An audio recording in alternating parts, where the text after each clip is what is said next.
മനസ്സ് വെച്ചാ ചേഞ്ച് ആവാലോ. ഒരു കിച്ചണിൽ വേണ്ട എല്ലാ ലേറ്റസ്റ്റ് അപ്ലയൻസസുകളുടെ വൈഡ് റേഞ്ചും മൈജി ഫ്യൂച്ചർ സ്റ്റോറുകളിൽ മാത്രം.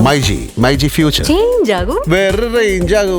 നാടോടി നൃത്തവേദിയിലെ പ്രധാന ഐറ്റമാണ് മത്സരാർത്ഥികൾ ഉപയോഗിക്കുന്ന പ്രോപ്പർട്ടികൾ. കുട്ട, വട്ടി, അരിവാൾ തുടങ്ങി പല രീതിയിലുള്ള പ്രോപ്പർട്ടികൾ.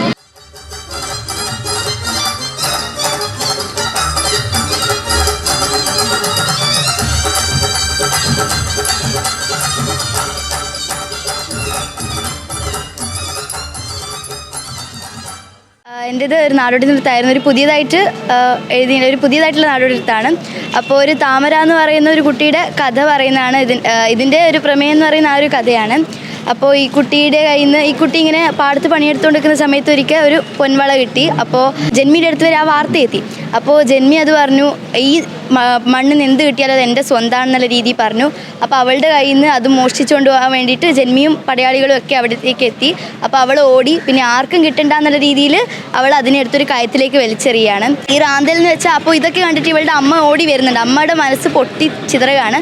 അപ്പോൾ ഇതൊക്കെ കണ്ട് അമ്മ ഓടി വന്ന്, പിന്നെ അമ്മ കാലങ്ങൾക്ക് ശേഷം മകളെ ആലോചിച്ചിങ്ങനെ മാനസിക നില മൊത്തം തെറ്റാണ്. അപ്പോൾ അമ്മ ആ ഒരു ഇരുട്ടിൻ്റെ വെളിച്ചത്തിൽ ഈ റാന്തലും എടുത്ത് പോകുന്നത് കാണിച്ചിട്ട് കഥ തുടങ്ങുന്നത്. ഇത് അടിയാത്ത പെണ്ണിൻ്റെ ആ ഒരു കാലത്ത് ഉണ്ടായിരുന്ന മോറം, പിന്നെ അരിവാൾ കാരണം അത് അവിടുത്തെ തമ്പ്രാനെ കൊല്ലുന്ന ഒരു സീൻ ഉണ്ടായിരുന്നു. അപ്പം അതിന് വേണ്ടിയുള്ള അരിവാൾ. ഒരു നാടോടി ശൂർപ്പണകയുടെ കഥ പറയുന്നതാണ്. ശൂർപ്പണകയാണ് ഇതിൻ്റെ ഫോക്കിൻ്റെ പേര്.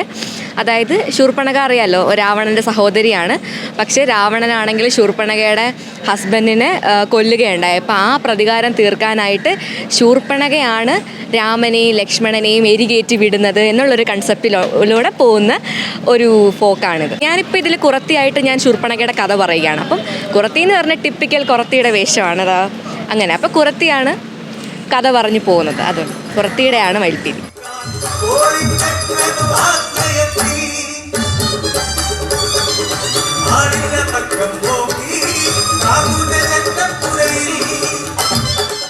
അതിൽ മെയിൻ പ്രോപ്പർട്ടിയാണ് ഉമ്മച്ചിലോട്ടം. അതൊരു മീൻസ് നാട്ടിലെ ഒരു കുട്ടീൻ്റെ കഥയാണ്. അപ്പോൾ ഒരു ഒടുക്കായിട്ട് ആ പെണ്ണൊരു ദേവിയാവുന്ന ഒരു കഥയിൽ ഒരു ആദിവാസി പെൺകുട്ടിയുടെ ജീവിതകഥയാണ്. അതുകൊണ്ട് തന്നെ അവളുടെ ജീവിതത്തിൻ്റെ ഭാഗമാണല്ലോ വിറകോളി. അതുകൊണ്ട് ഒരു കുട്ടി ആ കുട്ടിയുടെ അച്ഛന് വേണ്ടി ഒരു ഓട്ടുമണിയായി മാറുന്നതാണ് എൻ്റെ തീം.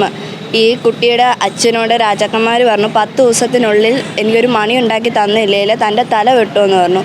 അപ്പോൾ ഈ കുട്ടി ഇത് അറിഞ്ഞ് സ്വയം തീയിലേക്ക് എടുത്ത് ചാടി ആ അച്ഛന് വേണ്ടി തൻ്റെ ജീവൻ കളഞ്ഞൊരു ഓട്ടുമണിയാവുന്നതാണ്. കാലം ഇത്ര മാറിയിട്ടും ഈ പ്രോപ്പർട്ടികളിലൊന്നും യാതൊരു മാറ്റവും സംഭവിച്ചിട്ടില്ല.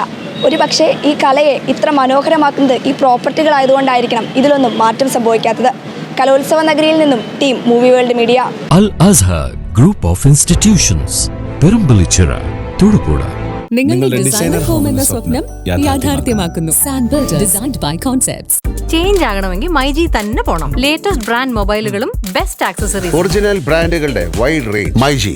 മൈജി ഫ്യൂച്ചർ. ചേഞ്ച് ആകൂ, വേറൊരു റേഞ്ച് ആകൂ.